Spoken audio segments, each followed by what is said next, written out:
Hello everyone, and welcome to today's TSU Technique Talk. Technique Talks, a series of educational courses, will answer the question, how can I get this experiment to work? Our course instructors will teach about how to get a new method or technology set up in the lab, common challenges or pitfalls to avoid, and troubleshooting steps that will help scientists achieve publication-worthy results. I'm Nathan Nee, Associate Science Editor for The Scientist, and I will be moderating our discussion. Today, our instructor, Stephen Hrycaj, will discuss the fundamentals of immunohistochemistry for better protocol development and troubleshooting. I'd like to take a moment to thank our webinar sponsor. Sinobiological is an internationally recognized reagent supplier and contract research organization specializing in recombinant protein production and antibody development.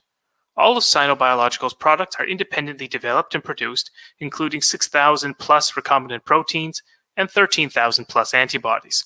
Sinobiological also offers a large collection of antibodies validated for immunohistochemistry, including a panel of proprietary immunohistochemistry monoclonal antibodies for pathology biomarkers. For more information, please visit www.sinobiological.com. Our sponsor has provided us with some helpful resources related to today's course, and you can download them directly from the Handouts tab located on the right side of your screen. This course is meant to be interactive. Please send us your questions or comments at any point during the discussion, and our instructor will address as many of these as possible during the live Q&A. This technique talk will be archived on the Scientist website, and we will send you the link via email within a couple of days. Please note that you will not be able to download the presentation slides. With that, let me introduce our instructor. Stephen Hrycaj received his bachelor's degree in biology from the University of Detroit Mercy and a PhD in evolution organismal biology from Wayne State University in Detroit, Michigan, where he studied the molecular evolution of insect body plans. He completed a postdoctoral fellowship with Dean and Wellick, studying the roles of Hox genes in organogenesis at the University of Michigan Medical School, and he was subsequently promoted to research investigator in 2015 and research assistant professor in 2019 in the Department of Internal Medicine. Hrycaj joined the Department of Pathology in March 2020 as an assistant professor and technical director of the Immunohistochemistry Laboratory. He develops novel biomarkers for diagnostic and predictive purposes and studies quality assurance and improvements in immunohistochemistry and diagnostic pathology practices. Let's just quickly make sure everything's up and running and everything looks set. Dr. Hrycaj, the floor is yours. Thank you so much, Nathan, for the introduction, and thank you also for the invitation to be here. It's really a pleasure to be here and discuss some of my insights into the basics of immunohistochemistry, or IHC. And just to expand just slightly, I just want to let the audience know that I have pretty extensive experience in both the manual protocols as well as using automated stainers. So I'm very familiar with the Leica Bond and Ventana Roche formats. So if you have questions regarding either manual or automated protocols, I should be able to help walk you through and answer those. My goals of today's talk is to really first just discuss the science behind what immunohistochemistry, or IHC, is, and then go through just a basic protocol that I would use for either in a clinic lab working up an antibody for a pathologist or in the research lab for a paper, and kind of go into some more important steps in detail and discuss things that I would do or not do in those situations. So with that being said, I'd just like to kind of broadly look at what immunohistochemistry is. And I think if you boil it down, it really is, at its simplest form, a synergy of three different scientific disciplines that uses immunology, more specifically antibodies, to bind to representative antigens in tissue, or histology. And that this interaction, this immunology-histology interaction, needs to be visualized in some way. And that's where the chemistry comes in. So this chemistry is a way that we develop some kind of colored precipitate or use some kind of fluorophore in order to simply see this interaction. Now, the applications of IHC are really quite broad. In the clinic, we largely use it for diagnoses. So we use this to help diagnose a number of different diseases. Some examples are cancer and muscle diseases, neurodegenerative disorders, etc. And it's also a real powerful tool in that we can use it to discern between different types of cancer and, more importantly, different cells of origin. We also use it as prognostic markers, so we can use this to predict the likely outcome of an illness. An example would be our MMR panel, which tests for Lynch syndrome. And then we could also use it very regularly to predict the response to therapy. So this is where levels of expression correlate with response to specific treatments, or even more importantly, selecting the appropriate treatment. So examples would be in breast cancer, ER, PR, and HER2, based on the positive or negativity of these different markers, would actually determine which chemotherapy or which treatment a patient would get. The same goes for PD-L1 for gastric and small lung cancer cancers, as well as CD30. In the research arena, you really can use it for any number of different things. And I'm just listing a few examples here. So proliferation, apoptosis. You could use it for various different aspects of cell signaling. And it's also really cool to identify different cell types, the cytoskeletal structure, germ layers, etc. So if we were to break apart immunohistochemistry and look at each one of these three disciplines, the first is really the immune system. And as I'm sure everybody's very familiar with this that's listening right now, the immune system protects the body from foreign substances by attacking these antigens. So the part of the immune system that we're most concerned with when it comes to IHC is this adaptive branch. And this houses the B cells, which differentiate into plasma cells, which make and secrete these antibodies. And these antibodies are really the key player that will go and bind to the antigens of interest, and in the immune system background will destroy these antigens. However, these have been harvested in IHC to kind of be the workhorse that binds to the antigens of interest that allows us to subsequently visualize them. So considering how important these antibodies are to IHC, let's talk a little bit about what they look like and how they work. So the antibody structure itself that's used for IHC is very basic in nature. It's comprised of two heavy chains that are identical in the middle, and then you have two identical light chains on the side. Now, the vast majority of the antibody molecule itself is highly conserved, so these parts don't change from antibody to antibody. However, if you focus your attention on this gray part here, this antigen binding fragment, this is the variable region. So this is the region that differs between antibody to antibody, and the differences are within the shape of what happens here in this part of the fragment itself. Now, these differences in shape will drive whether or not this determines binding to specific antigens. So in this case, this antigen will fit nicely into this binding fragment, but it wouldn't bind to these other ones down here. Additional antibodies would be necessary in order to bind these different epitopes. So to take this binding and interaction a step further, I've been saying that antigens or antibodies bind antigens, which is true.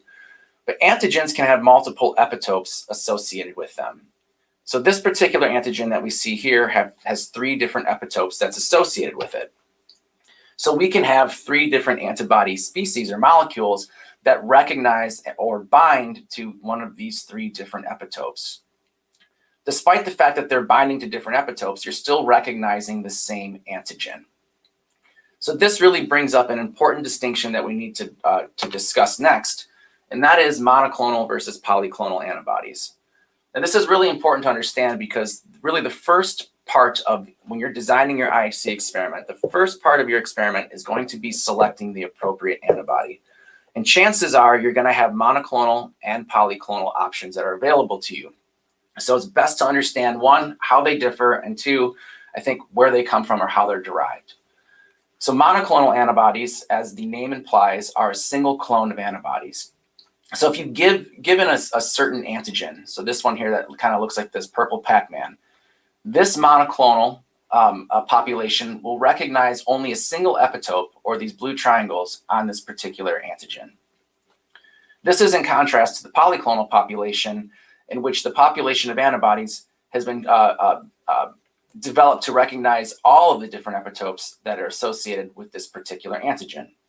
So as you can imagine, there's several pros and cons for each of these approaches that we will discuss in a minute. I just want to kind of get through first how these things are generated.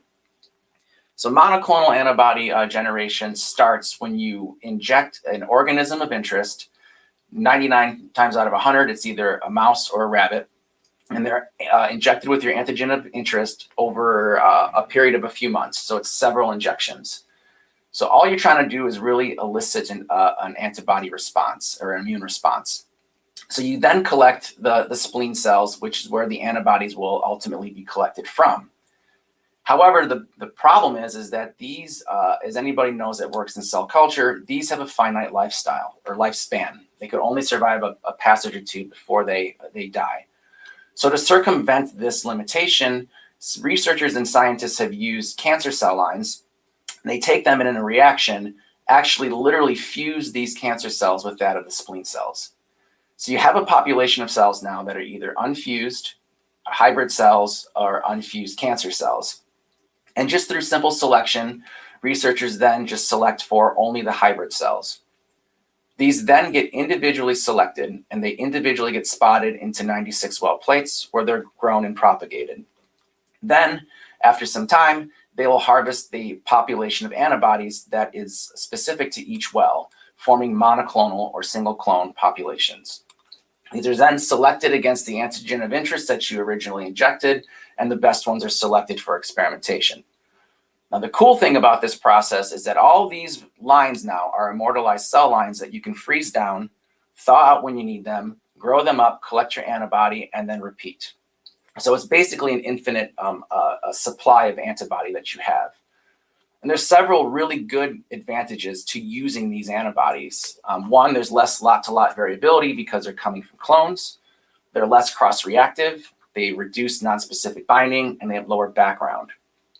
Now, the limitation of this is that most, these are extremely expensive and laborious to really work up. But the good thing is that most common research labs nowadays at universities don't waste their time with this. Companies are the ones that actually put this together, and then we just buy them commercially. So polyclonal antibody generation is a little bit, it's the same but a little bit different. So it also begins with injection of an antigen into an animal of interest. This is a little more widespread. It could be rabbits, mice, rats, chickens, goats, a bunch of other animals. And basically, again, they just want to elicit an immune response, collect the B cells, and ultimately collect the secreted antibodies that result from it. However, this population of antibodies is going to recognize the different epitopes on the antigen that you originally injected into the animal. So this is beneficial in the sense where you'll have multiple epitopes that can be bound by these antibodies, which will, in fact, enhance your signal. However, given that you have this expanded population, you also have it's more prone to nonspecific binding, which will give you background. In addition to that, once you've exhausted this supply of antibodies, you go back and re-inject the animal with the same antigen. You can imagine the population you get at the end here is going to be slightly different. And that could be a good thing, but that could also be a bad thing. So if it were up to me, and I had a choice between monoclonal and polyclonal antibodies, I 9 times out of 10 start with the monoclonal version, just based on the fact that it has an endless supply and it seems to be a little less backgroundy. Now, to move on to the histology portion of IHC, this is a little more straightforward. So we start off with just a simple biopsy if we're talking about patient tissue, or we're doing some kind of dissection of tissue or an organ or embryo if we're doing research. The first thing you really want to do to preserve that is fix it. And fix is involved for a number of different processes, but really what we're trying to do is just prevent the composition or rotting of the tissue itself. And there's basically 2 general fixation methods that we would use in the lab. One is for paraffin and one is for frozen. So paraffin by far, both in the clinical labs as well as in the research lab, is the most common sample preparation.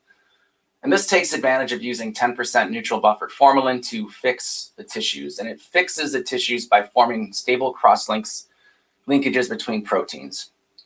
Now, fixation time is experimentally determined and can really range quite a bit. I have written here anywhere from 4 to 24 hours, but it can certainly take a few days depending on the size and thickness of the tissue. The most important thing is that you want to make sure your tissue is adequately fixed from all the way from the outside to the inside. After adequate fixation, you want to dehydrate it in alcohol and clear it or remove the alcohol in xylene. And then put these into machines where it's infiltrated with hot paraffin wax and then cooled to room temperature where it solidifies into blocks that look like this. And the great thing about these blocks is that the tissue that's embedded within it is pretty much good for an indeterminate amount of time. So it's pretty much good for years, if not decades. You simply have to put this on a microtome, mount it, collect your sections, and you can start your IHC experiments. So the biggest pro of this system by far is that the histology is absolutely pristine compared to frozen fixed tissue. In fact, this is what we use for all of our H&Es and all of our histological experiments. Another pro of this approach is that the tissue can be stored for years, if not decades, without any kind of loss in antigenicity. However, the biggest con of this approach is that the intense fixation generally masks antigens. So in order for you to be able to perform your IHC experiment, you have to unmask or actually cleave these crosslinks to expose the antigens so the antibodies can bind. As you can imagine, this adds time and effort into your experiments, and but is absolutely necessary in order to get a good signal. The other option is IHC frozen. This is much less laborious compared to paraffin fixation. Two different methods are used. The first one is very simple. We just snap freeze our tissue, either in liquid nitrogen, or some people use isopentane and dry ice. Sometimes it's fixed post-sectioning, sometimes it's not, but the point is that retrieval is not required. So this is a very quick and very easy protocol. If you want some degree of fixation, you could lightly fix your tissue with 4% paraformaldehyde. This will, we generally do this in PBS overnight, and then we cryoprotect it or submerge it in 30% sucrose for another overnight run.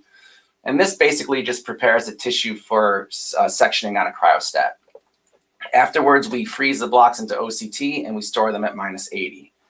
However, I will point out that this storage at -80 is not permanent. They're only good for maybe a few months at -80, and slides that you've sectioned and stored at -80 are probably only good for like a month or so.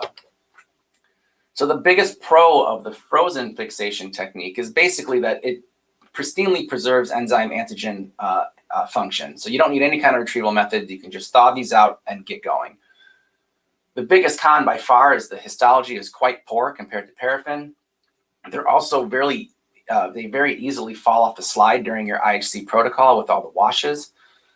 And they have a relatively short shelf life where it's a matter of a month or two compared to almost forever with the paraffin fixation. The next thing that we have to consider is sectioning. This is not as straightforward as it sounds. It takes a lot of practice, and trained technicians are sometimes necessary to do so. But paraffin is performed at room temp on a microtome. Sections can be stored at room temp for months, years. They're good for pretty much forever. Frozen sections are performed in a temperature-controlled cryostat. They're generally immediately used. You can store them for short periods at -80, but I would say no more than a month. And finally, the histology, our final portion of histology this is for paraffin only. We generally bake the slides vertically in an oven for 30 to 60 minutes before we move on with our experiments. This removes all the water and also increases the tissue adherence to the slide. Some people use a desiccator, but most use baking. And moving on to the final part of the immunohistochemistry portion of the talk is the chemistry, which is the most important part by far.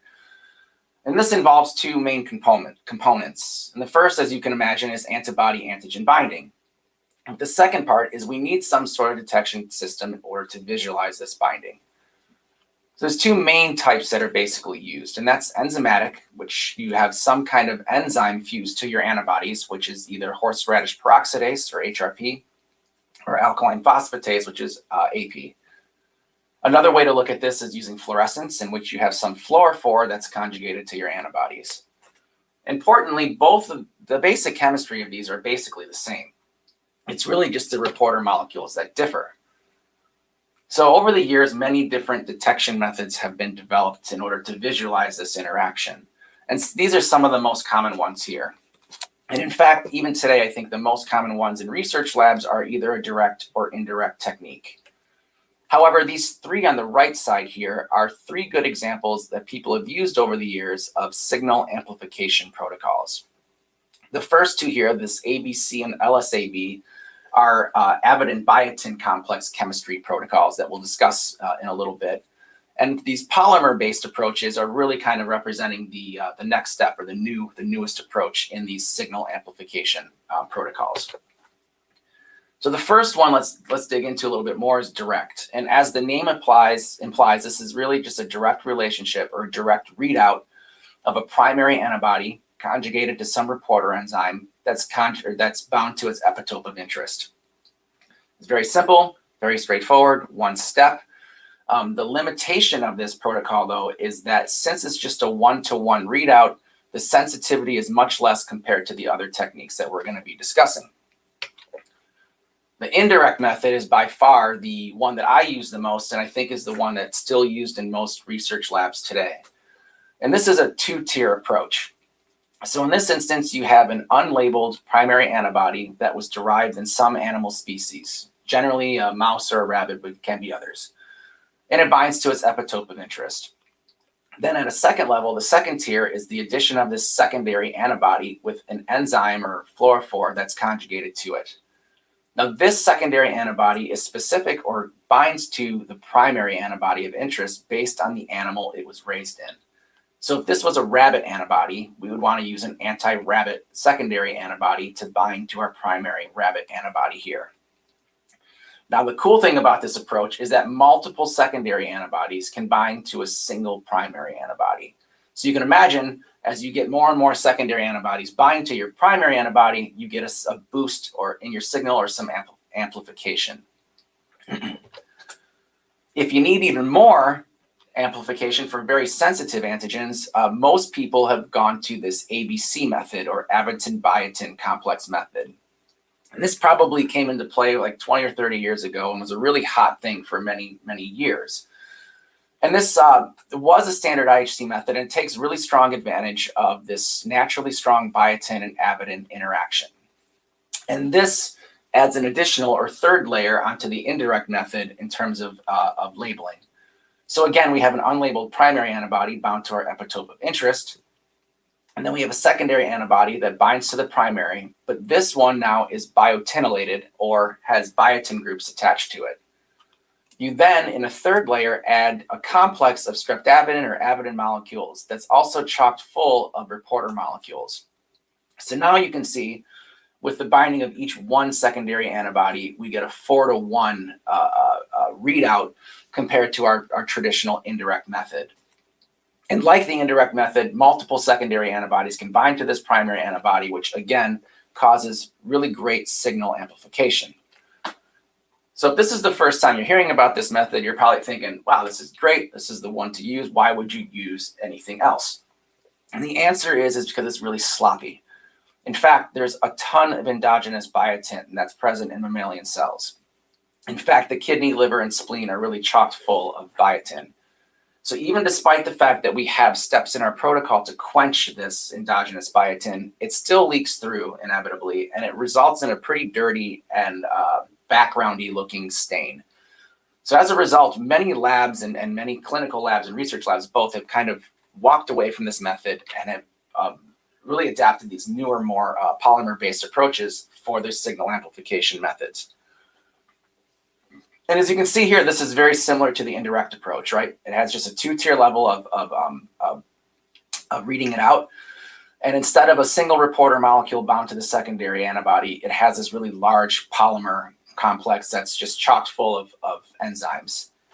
In initial attempts, the polymer was too big and the antibody had trouble getting into its spots to bind to its antigen of interest. But I'm sure with newer techniques and newer products that have come out, this has been reconciled. So this is the kind of I think the newest age signal amplification approach. However, again, I think most people still use the traditional indirect approach that I spoke of previously in their everyday lab life. In the clinic, we use, it's a little bit different because we're using autostainers. So we have to buy detection kits that are made specifically for either the Roche or the Leica platform. And these are really kind of modified polymers, if you think about it. So the ones I'm going to be talking about are the two from the Roche Ventana kit that can be used on the benchmark system. So they utilize what's called a multimer, which is a secondary antibody that instead of a single reporter attached to it, it has these linker arms. And at the end of several of these linker arms, they have these enzymes, the HRP enzymes affixed to them. So this minimizes steric hindrance, so it can easily penetrate tissue. It's extremely sensitive and is biotin free. So you don't have to worry about any kind of quenching of biotin or background that results. And an added bonus, it's less steps than the ABC method. So this is a 3-tier system and this one's only a 2-tier system. So this is exceptionally ideal for non-sensitive targets. And in fact, the majority of antibodies that we have in the lab downstairs for our clinical use utilize this detection kit. But sometimes a pathologist would request an antigen that's extremely hard and extremely sensitive. And when that happens, we have to use our OptiView kit. So this increases the sensitivity of the detection several fold. And if you look at the basic chemistry of this, it looks very similar to the ABC method, right? We have a primary antibody bound, then we have a secondary antibody bound to our primary, but instead of biotin complexes, we have these HQ hapten groups. And these HQ hapten groups are not endogenous to mammalian tissue. So there's no need to quench, there's no need to go through anything to try to block this HQ hapten binding elsewhere in the mammalian tissue. And then a third level, or third tier of antibody, or tertiary antibody is added, which is anti-HQ, which again is chocked full of HRP enzyme. So we get this really kind of great increase of sensitivity. There's very, very low background. It's really a great system, and it's very tempting. In fact, most of the new antibodies that are requested in the lab by the pathologist, I directly go to this system because it's so clean and so good.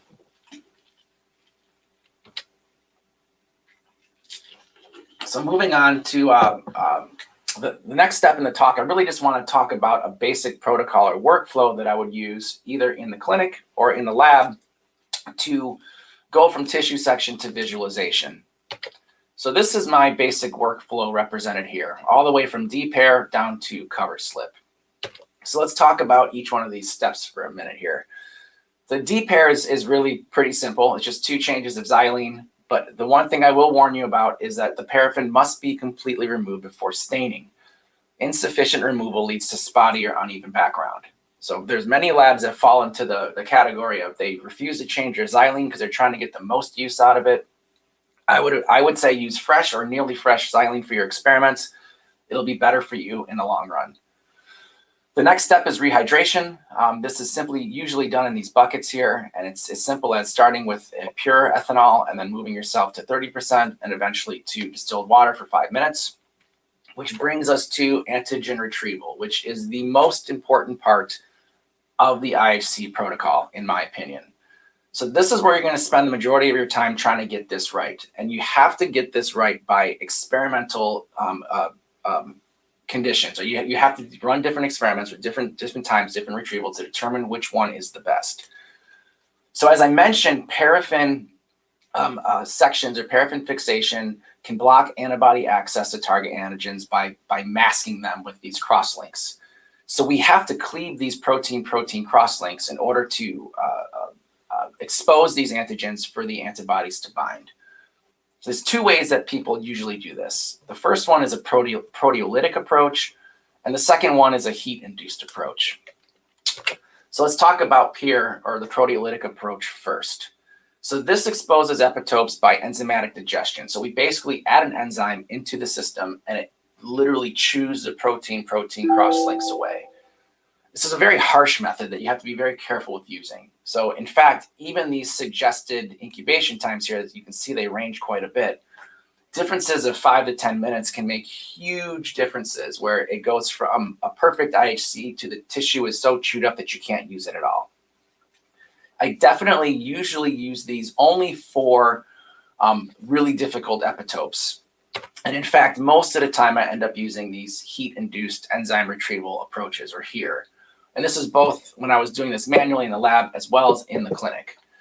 So this uses heat or high temperatures to cleave these protein-protein crosslinks produced during fixation. And just my experience, I found that heating at high temperatures for a shorter duration of time is much better than using lower temperatures for a longer time. Compared with PEER, I like it a lot better because it's much more gentle. I have more control over the parameters, so I can change things to a certain degree without destroying the tissue. And it does a much better job of preserving tissue morphology since you're actively not chewing it up. So there's various methods of heat that are acceptable, the delivery methods. So people use any one of these in a lab. Heck, some people even just put it on a hot plate and heat it up that way. For heat-induced retrievals in the autostainers, it's all done on board. So the machine will actually heat up the slide for you. So the second thing that you really have to consider when you're doing heat-induced enzyme retrieval is you have to select the appropriate pH buffer to use. So there's several that are commercially available that you can buy that I'm sure all work great. But personally speaking, I usually end up selecting one of these two. So either a 0.01 molar sodium citrate solution that's slightly acidic, or a tris-EDTA solution that's slightly basic. And I can't stress enough that you have to experimentally determine these retrieval times. So this is a good example of just how different these different retrieval methods will behave when it comes to doing your IHC. So this is a human prostate cancer tissue. This is no retrieval, an acidic environment, neutral, and basic pH. And I'm sure we could all agree that this is by far much better than any one of these three. And this is the one that we would select to move on with. So blocking is also an important step, and one that, especially when you're doing it in the research, not on an autostainer, but when you're doing this manually, is an incredibly important step that you need to do.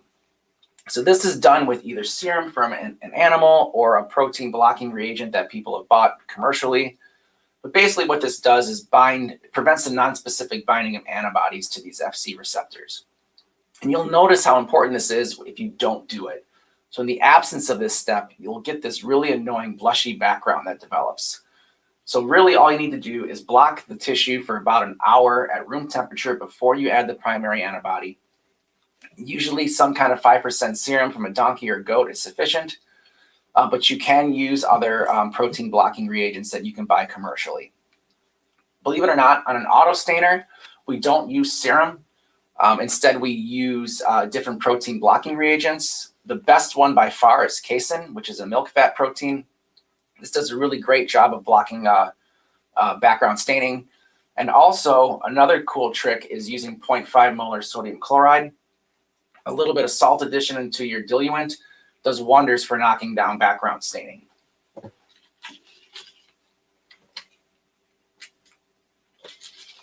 Primary antibodies. This is also an important step in terms of the selection of the antibody that you use. So we discussed previously the difference between monoclonal and polyclonal antibodies. And that should certainly be at the top of your mind when you're selecting which antibody to use. But another thing that I would recommend doing when you're going to select a primary antibody is start hitting the literature. Chances are if you find 5 or 6 papers where a specific antibody is used and the figures look great, that's the one that you want to pick, whether it's monoclonal or polyclonal. You know, be really critical when you're looking at the figures. Be reviewer number 2, right? Really kind of, critically assess, is this, just, magic Photoshop work, or is this just a good antibody? Because if they got it to work pretty good, chances are you will be able to as well. This is added to blocking solution when you added it to the actual slide itself. But the dilution itself needs to be experimentally determined. I would recommend starting off with something high, like a 1 to 100, because I feel like it's always easier to back it off a little bit than it is to ramp it up. Also, incubation times may vary. We use these shorter approaches on the autostainers, and typically most people do 4 degrees Celsius overnight if you're doing it research lab. Secondary antibodies, we discussed these. Usually you want to run these at 1 to 500 to 1 to 1,000. Really incubate them at room temperature for an hour or two. That's enough.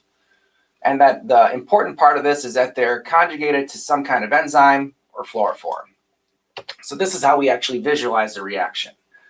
So here are some examples of different substrates for horseradish peroxidase. And then here's some different substrates for alkaline phosphatase. And all these are pretty commonly used.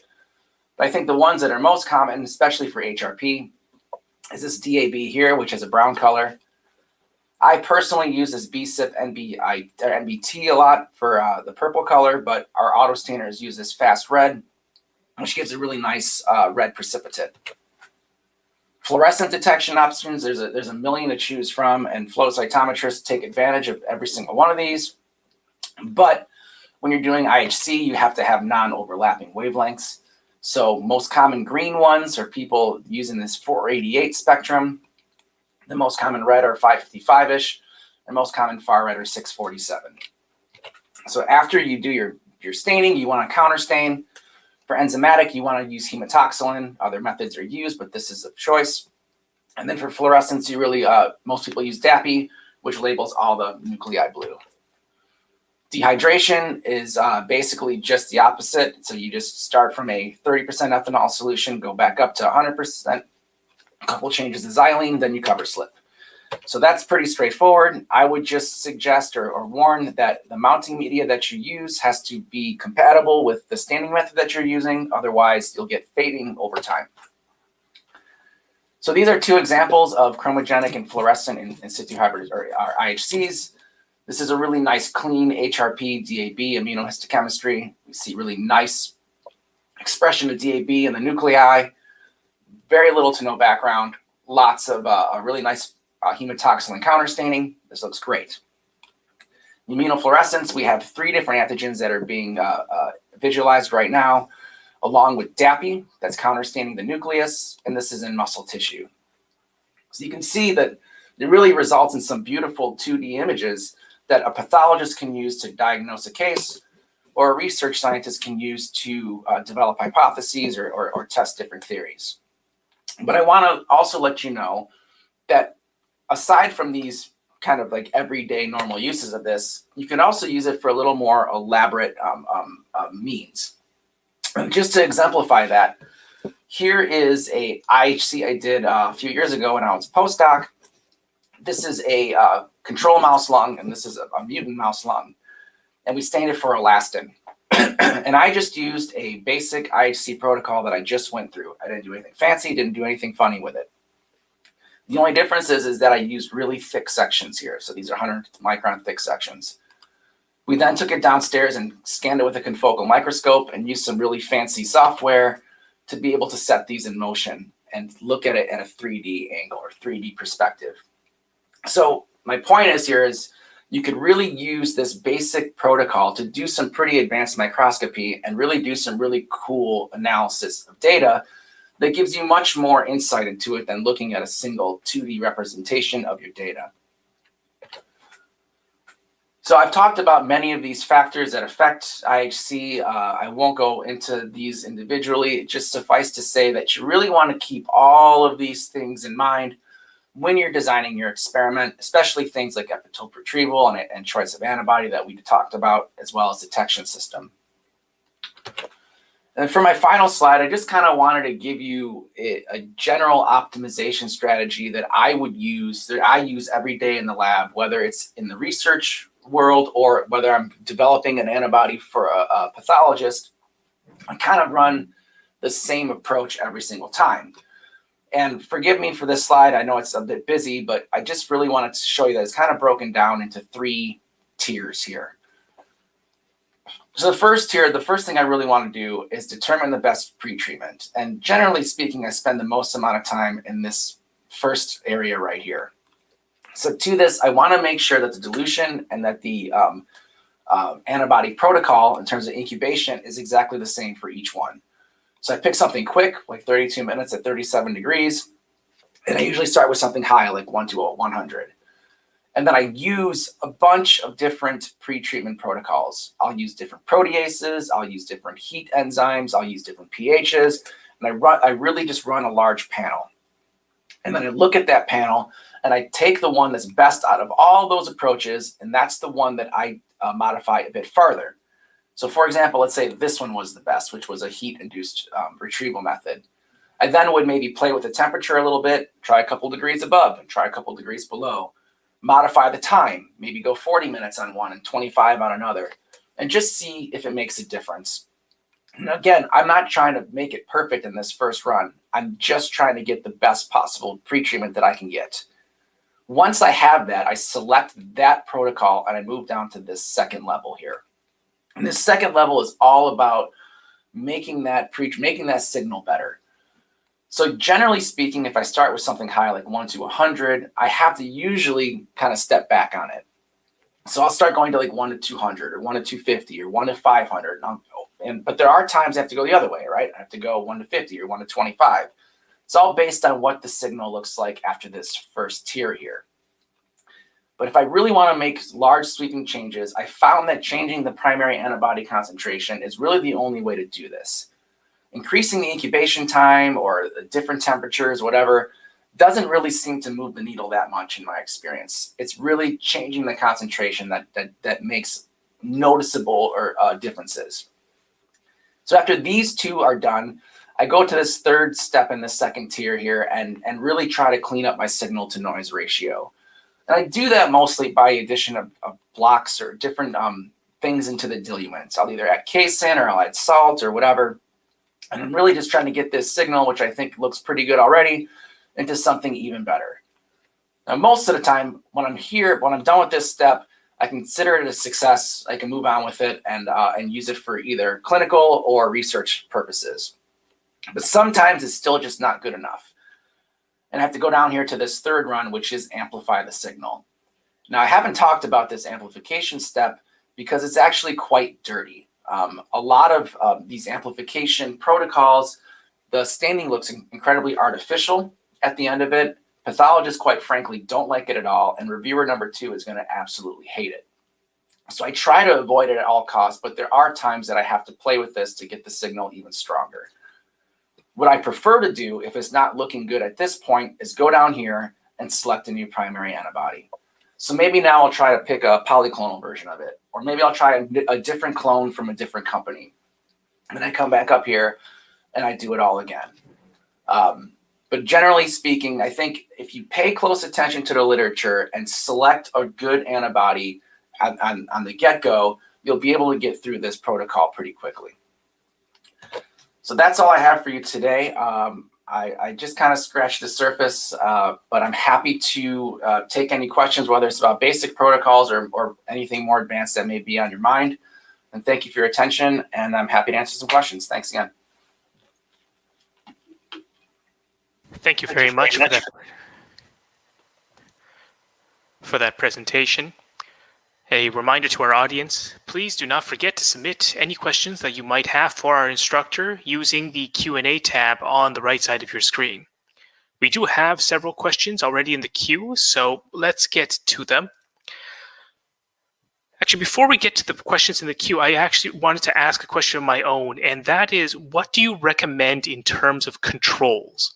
Because I think there's some variation here. Some people use a control for every different possible antibody permutation combination. Some people use a control every run. Some people use a control every antibody. So I want to ask your opinion and advice on that.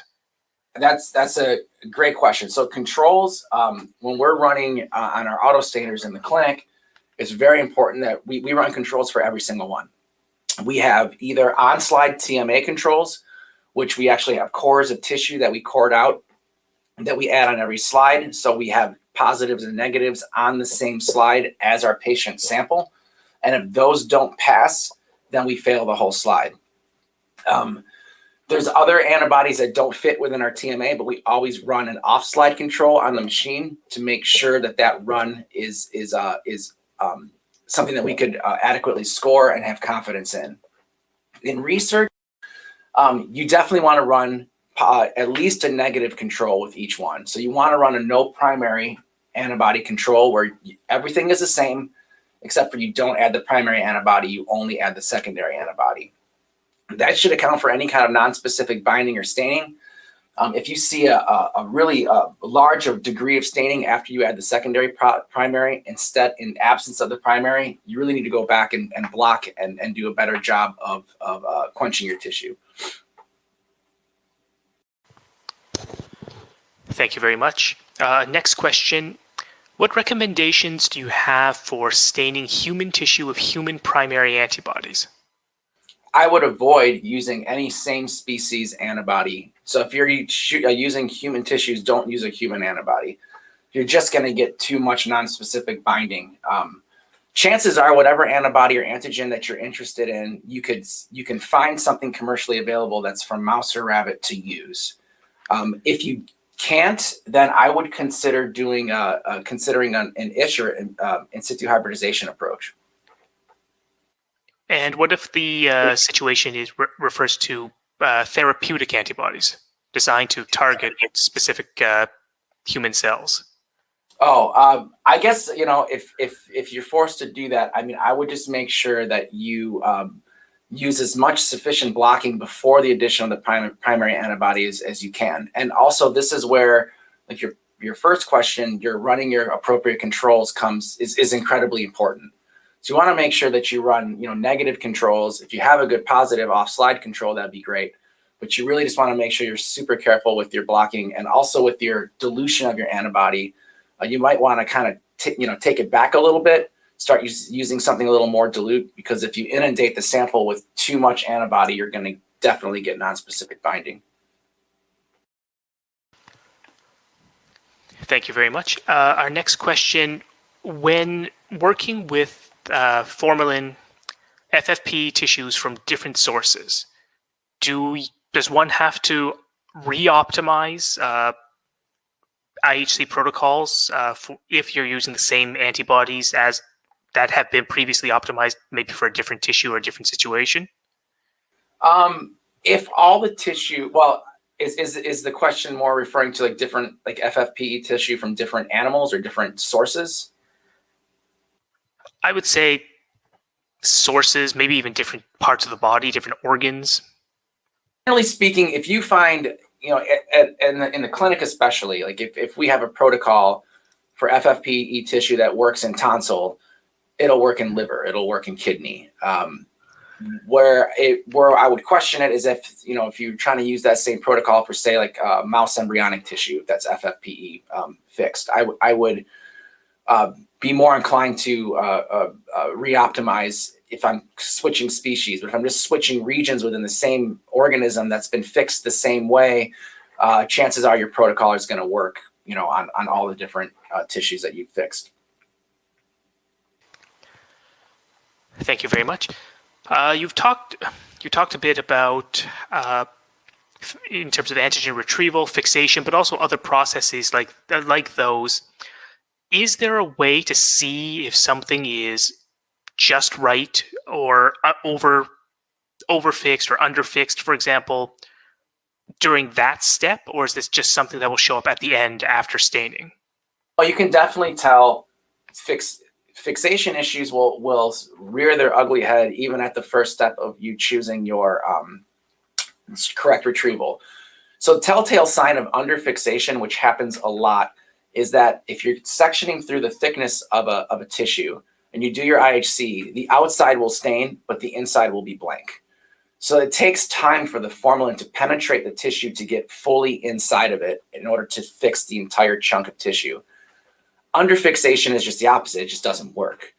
So I think, you know, that's why running that panel in the beginning where I was talking about, you know, try different proteolytic approaches, try different pH buffers, try different heats, you know, try, like, so if you try all those things, you're going to kind of find something that sort of works, but it's still going to tell you whether or not there's a fixation issue. And then that's something that's pretty easily you can go back and fix, right? You can keep it in longer, you can keep it in shorter. You could also be really careful. Like what I would suggest against is trying to fix as a really thick piece of tissue, and make sure you keep a pretty decent, you know, like a smaller chunk of tissue that you're fixing. So it's not something so big that it has to take so long to fix, because there is such a thing as overfixation. If you overfix something, the IHC will generally be pretty bland and not work very well. Thank you very much. Just as a clarification to the previous question we asked, the one before the one about fixation, we've received additional information. The questioner was asking about different sources, different pathology labs in this same in this instance, but the same tissue and same species. Does that necessitate re-optimization? Not generally, but it is a great question. Like we do get a lot of outside cases that are, that were fixed and processed, in outside institutions, and we'll run our protocols on it, and it doesn't work as well as our own fixed tissue. But at that point, we're not at the liberty to.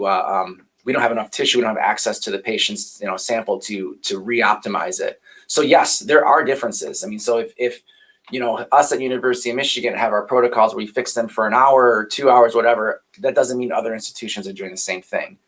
You kind of hope that it's good enough to get by, especially just for a diagnosis. But if you're doing it for a research project that you have access to the tissue, then I would take the time to really make sure that to optimize the protocol to each different tissue source.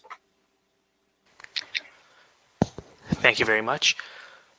For next question, what is your recommendation when staining multiple markers on the same slide? This comes into play more often for immunofluorochemistry. So is this something where you go primary, secondary, primary, secondary, primary, secondary as necessary in sequential order, or can you co-incubate? In chromogenic approaches, you have to do sequential order. So you have to do primary, secondary with a retrieval condition to clear basically the field, and you add another primary, secondary, then you do a retrieval, and so on and so forth. Immunofluorescence is actually really nice because as long as the animals aren't competing against one another, you can put all the antigens or antibodies in together and do it all at once. To be honest, the chromogenic, the multiplexing chromogenic approaches are still quite in their infancy. A lot of companies are starting to ramp up their production of different enzymes that we can use to look at multiple sources or multiple antibodies in the same tissue source. Fluorescence of immunohistochemistry is light years ahead on this. And that's why if you're generally looking for secondary antibodies or primary antibodies, you can find them in so many different animal sources, right? You can find them in chicken and goats and donkeys, because that gives you the ability to put them all in the same reaction and do it all at once. Thank you very much. Next question. What are the telltale signs you look for when you're looking for a trustworthy or proven antibody before purchasing? I would always go back, and my first thing that I do is look at the literature. So there's two things that I really consider. One is the literature, right? So if I see an antibody that's published in 10 papers and they're mostly science in nature, and I look at the figures and they're fantastic, that's the one I'm going to choose. And I don't care if it's monoclonal or polyclonal. I just choose the one that has published. And I'm very critical of the figures. Is it really up close? Is it super magnified? Are they trying to hide it? Or is it just like this really beautiful image? The other thing I would say is check reputable companies first, right? So there's great, like Abcam makes fantastic antibodies. Santa Cruz makes really good antibodies. So there's kind of, tried and true companies that exist out there. I would start there, find those antibodies, look them up in PubMed. Are people using them? How often are they being used? And what are those figures of those antibodies they're using look like? And if they look great, then buy it and use it, because chances are it's going to be good. Thank you very much. Next up, how do we analyze data, or I guess quantify data from immunohistochemistry images? And this is kind of a question about people doing kind of an eye test, counting dots or something like that, or maybe doing a surface area examinations. What's the best way to kind of convert images to numbers? Yeah, it's a great question. I mean, technically, we're told that IHC is not really quantifiable, it's qualitative. But a lot of people, what they do, and I'm certainly not an expert on this, but they put their images into ImageJ, which is a free software available that does everything from quantification to measuring surface area. I mean, if you just Google search ImageJ, they have YouTube videos and all this, stuff about it that will assist you in really quantifying your data at the IHC level. Thank you very much.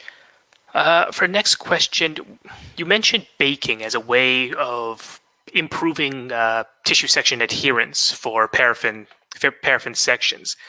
Is there anything, not necessarily baking, but is there anything that you can do for frozen sections to improve adherence and limit detaching? Well, the one thing that you can do is allow them to dry. So pull out your slides out of the freezer or the cryostat and let them dry completely on the slide. Don't let them dry for too long. Like that's the problem. That's why you have to be really careful. If they over dry, then they're going to be really backgroundy. But if you let them dry to the point where the last drop is now gone, then use them in your experiment, chances are it'll be attached to the slide better, and you'll still get a decent staining. If you pull them out and they're still wet and you start your IHC, there's a good chance that they'll get washed off the slide. All right, thank you very much. I believe we have time for one more question, and that is, what are the main things to keep in mind, the main differences in manual versus automated IHC protocols, practices in a clinical laboratory environment? Yeah, so I think with the manual protocol, you have access to change any parameter that you want, right? Like you can go in and you can change the concentration, the incubation time. You're in charge of it all.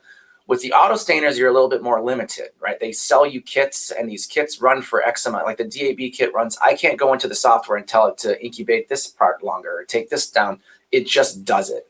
So with the automated approach, you have to move the world quite significantly by just having access to a few steps. Whereas manually, it's really at your fingertips. You can do whatever it is that you want to do. Also, I will say that the manual protocol, you have to be much more careful about blocking and non-specific binding. The automated protocols, the multimers that they use that I showed in the talk, those are really specific, and there's really no off-target binding, and they work really fast. So the main difference really is the manual protocols take a day and a half. The automated protocols take about 3 hours. And that's just based on the chemistry being different and better. Thank you very much for that in-depth discussion. Unfortunately, that is all the time we have for today. For further discussion, please feel free to reach out to our instructor via the email shown on the screen. And please make sure to follow the scientists on social media for updates on future technique talks. Our thanks to everyone who took the time to join us today, and our special thanks to our instructor for today's course, Dr. Stephen Hrycaj, as well as our sponsor, Sinobiological. Thank you, everyone, and have a pleasant day.